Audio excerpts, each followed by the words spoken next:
How did you find out that your child has GSD? Sorry, I'm lifting myself. Wait, got it. I have to click. I found out, we brought him home from the hospital after he was born, and like the second day after he was home, my husband noticed that he was breathing funny, and I didn't really think much of it. I was like, oh, no big deal. He's fine. He's fine. And then like maybe an hour later, I looked at him because he was our second child, so I wasn't that nervous. And then, I didn't, what could it be? And then I looked at him and he was breathing really weird, like very labored. So we brought him to the pediatrician, and then sent us to an emergency room, and they weren't sure what it was, whether it was his heart, or, an infection. They didn't know what it was, or metabolic. And then, so we stayed there, and then in the middle of the night, they realized it was metabolic. So they transferred him in like an ambulance to another hospital that specialized in metabolic disorder in Manhattan, because we're from New York. And then shortly after that, there was a geneticist there that diagnosed him. So he was only about less than a week old when he was diagnosed. What is your So child's type and treatment? he has 1A, and the treatment is, I guess, cornstarch, glycosade, and restricted diet. How did you feel when you found out that your child had GSD? Well, it was, I guess, a lot to take in because there wasn't that much out there. The social media groups weren't that, there really wasn't even Facebook, like talking 20 years ago. It was just maybe starting Facebook. I don't even remember. And, the stuff you'd read online, it wasn't that great. So it was like very overwhelming. And then, yes, it was very, very overwhelming, like, because we didn't know what to expect. And then, ironically, my parents have a neighbor who said they knew somebody with a baby with the same diagnosis. And crazy because it's so rare. But so my parents' neighbor put us in touch with the other family, and the girl's only a year older than my son. And she had told us to go see Dr. Weinstein, and at which point I called him, and then we met with him when my son, Justin, his name was 7 months old.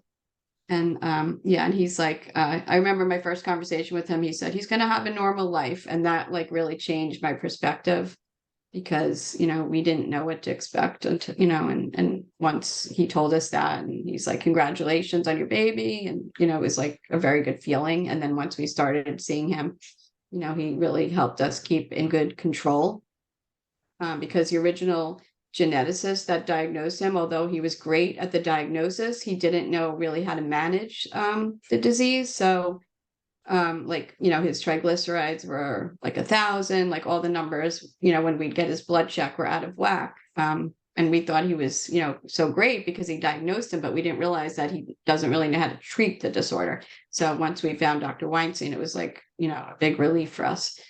And then, it was a lot of work, to take care of him and feed him every 3 hours and whatever, test his blood sugar, and, different things that he couldn't have, like fruit as a baby, a lot of things. And we got the G tube also when he was a month old. So it was a lot to adjust, but knowing that he would be okay, and have a normal life, that was, enough to help us and, have a positive outlook. And then I started talking with other families as well, and that helped also. How did you tell your child that they had GSD? Mm, I'm not really sure because he was such a baby and he's just always had it. So I'm not really sure how we told him.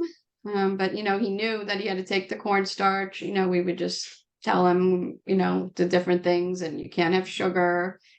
We'd allow like a tiny bit of sugar, like we didn't want him to feel totally, out of place, or, different than other kids. But, we didn't, I don't really know how exactly we told him, but, he just kind of learned that these were the things he had to do.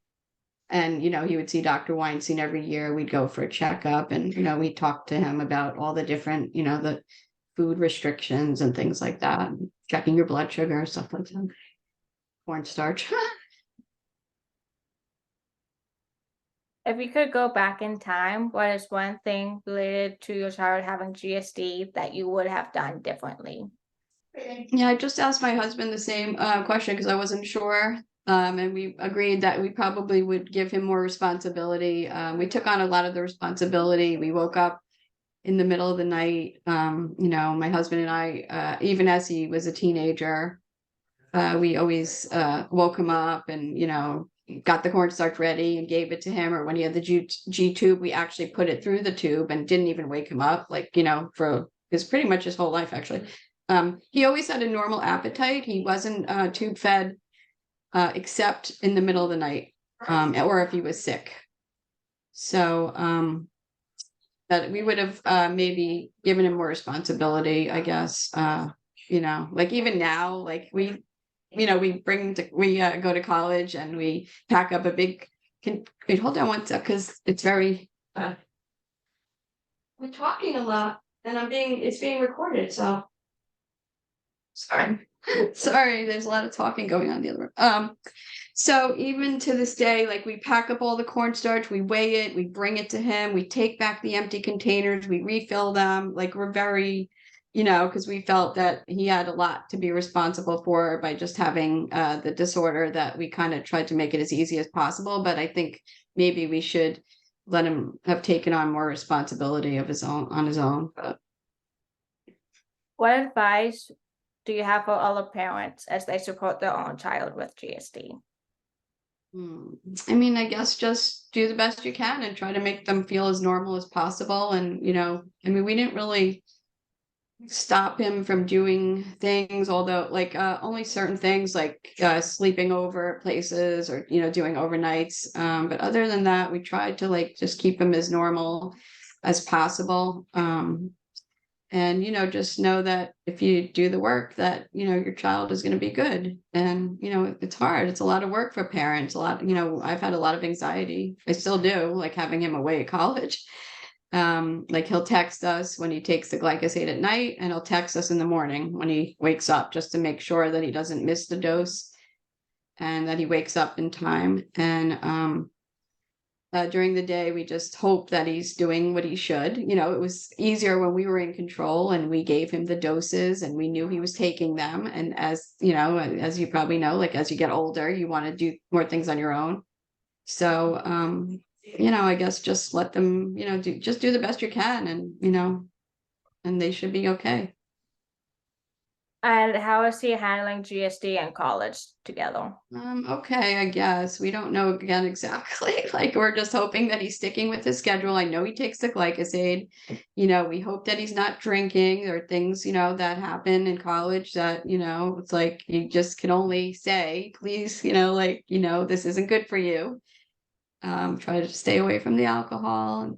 Just watch what you're eating. Don't overcarb, and it's hard. But what could you do? Like we wanted him to be independent of us. So we thought it was a good, as hard as it was to send him away to school, we thought it would be a good opportunity for him. And, he has to grow up, and, why should he miss out on going away? And so far we think he's been okay, trustworthy. So, That's good.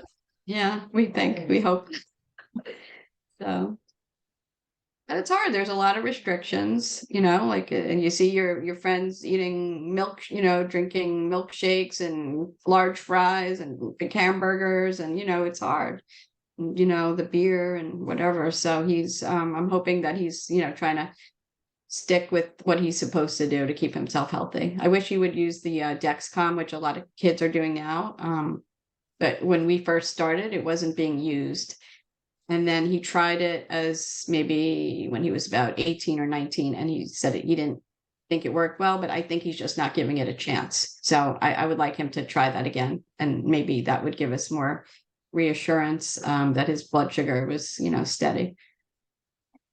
What is something that's not currently offered in the GSD community that you would like to see happen?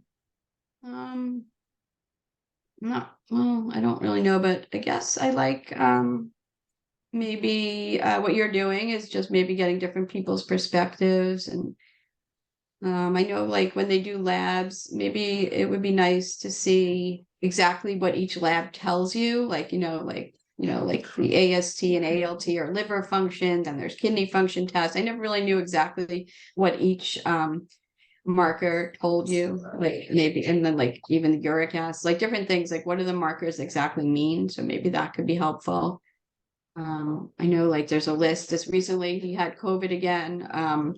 And then he had an ear infection and they wanted to give him an antibiotic. So again, I had to find the list, which I did find on the GSD website, which antibiotics are safe and which aren't. So, but having like maybe having that accessible, like easily accessible, would be nice also. I was able to search for and find it, but not everybody, with younger children might be able to find that. So. Is there anything else you'd like to share today? No, not really. Just I don't know. We're getting, it's been fine. It's, you go through different stages and some are easier than others, but we've, managed to, raise the child, and I can't believe it. 21 years have gone by already. But that's it really. Thank you so much for your time today.